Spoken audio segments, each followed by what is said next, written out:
What would it take to make you leave everything behind?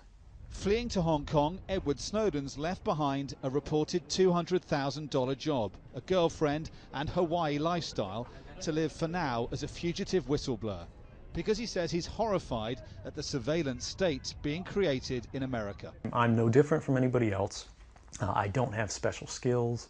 I'm just another guy who sits there day to day in the office, watches what's happening, and goes, this is something that's not our place to decide. The public needs to decide whether these programs and policies are right or wrong. Edward Snowden dropped out of high school, but despite that went on to work for the CIA, then for the National Security Agency as a contractor with a private intelligence firm Booz Allen Hamilton.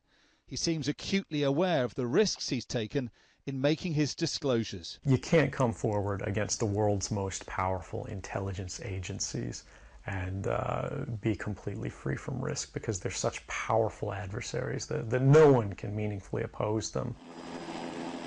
The National Security Agency is one of America's most secretive and best resourced, building this $2 billion, million square foot data processing center in the Utah desert. But intelligence heads insist they're not spying on Americans.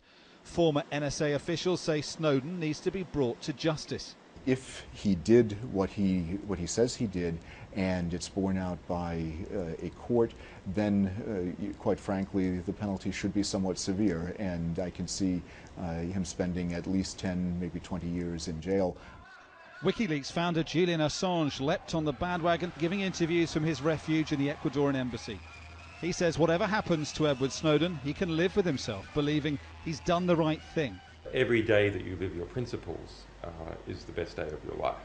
I mean, every day where you're not living your principles is a waste. The exposure of systems like PRISM, said to give spies direct access to several internet giants, and another hoovering up phone records, are causing profound alarm. Who are we as a country? What does it mean to be an American?